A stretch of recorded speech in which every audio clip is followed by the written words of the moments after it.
Salut mes petits chats et bienvenue sur ma chaîne. Aujourd'hui, nous allons parler d'un sujet qui me tenait beaucoup à cœur parce que pour moi, il est d'actualité.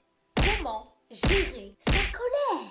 Parce que pour ceux qui ne le savent pas encore, je suis quelqu'un qui a tendance à s'énerver très facilement. Je pense que mes collègues et mes amis, ma famille, mon chéri peuvent en attester. Je m'énerve beaucoup. C'est un grand défaut pour moi. J'essaie de faire de mon mieux pour améliorer ma gestion de la colère, tout simplement. Et du coup, je vais vous donner mes petits tips pour gérer la colère. Alors, la première chose, si vous êtes sur le moment T, moi je vous conseille de respirer. Oui, je sais. C'est très compliqué et je n'y pense pas. Sur le coup de l'énervement, moi je pense surtout à ce que je vais répondre à la personne, à ce que je vais pouvoir faire pour faire comprendre que ça me va pas. Vous voyez ce que je veux dire? Du coup, je pense pas à respirer. Mais je m'éduque petit à petit. C'est important de savoir s'en débarrasser au plus vite de ce sentiment de colère parce que sinon il reste en vous et après ça peut faire des ravages.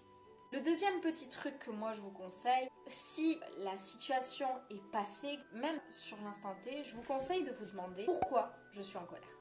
Ok, je sais pourquoi.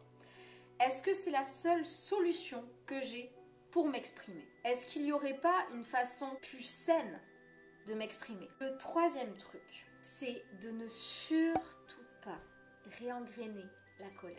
Vous voyez ce que je veux dire? Si la situation est passée, et que ça ne fait que monter crescendo, malgré que vous ayez respiré compagnie.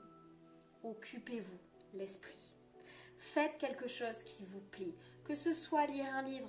En plus, si vous êtes comme moi, il y a des moments où je ne peux pas lire un livre. Donc j'écoute de la musique, je joue avec mes chats, je vais courir, je vais faire du sport. Mais surtout, arrêtez de penser à cette situation parce que vous allez vous bouffer sous l'énervement. Et croyez-moi, je sais de quoi je parle. C'est vraiment horrible d'en arriver à un point où vous êtes tellement énervé, où tout va vous gaver. Tout, mais tout ce qui va passer va vous gaver. Vous allez passer à côté de choses, mais génialissimes, juste parce que vous restez énervé. Que cette situation, elle tourne en boucle dans votre tête, en boucle, parce que vous pensez à rien d'autre, parce que vous êtes incapable de faire quoi que ce soit d'autre. C'est pour ça que dans la gestion de la colère, il est important de se connaître pour savoir ce qui va vous faire du bien. Et mon gros souci, c'est que je ne me connaissais pas réellement. Je ne savais pas ce qui allait me calmer. Enfin, on va tabler sur 3 niveaux. Quand j'ai un énervement niveau 1, je sais que lire un livre suffira. Quand j'ai un énervement niveau 2, là, il vaut mieux qu'on me dépose à la salle de sport, que je mette du métal dans les oreilles. Et ça ira mieux. Si c'est le niveau 3, là, ça va être un petit peu plus compliqué. Il va falloir que je déverse ma colère. Donc pour ça, on rentre dans le 4e. C'est trouver une oreille qui sera toujours prête à vous écouter quand vous êtes énervé.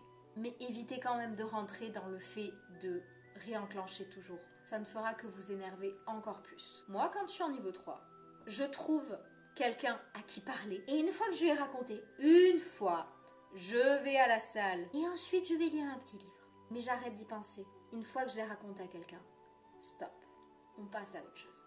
Voilà, c'était mes petits conseils que je ferais mieux de suivre, hein, parce que là, je me transforme en quelque chose que je ne veux pas être. C'est fait ce que je dis, pas ce que je fais.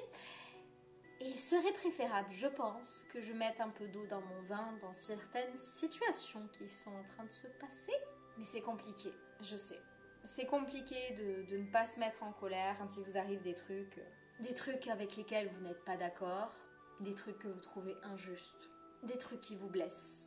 Mais après, de se mettre autant en colère, est-ce que ça en vaut vraiment la peine? Si vous y cédez, vous allez avoir que des ennuis. Si vous n'y cédez pas et que vous faites rien pour vous calmer, ça va vous bouffer de l'intérieur. Écoutez, j'espère que cette petite vidéo vous a plu. Si c'est le cas, comme d'habitude, n'hésitez pas à mettre un pouce bleu. Dites-moi en commentaire quels sont vos petits tips que vous utilisez quand vous êtes énervé. Ça pourra peut-être m'aider aussi. Vous pouvez me suivre sur les réseaux sociaux, vous abonner à ma chaîne. Et pour le reste, je vous dis à très vite dans une prochaine vidéo. Salut!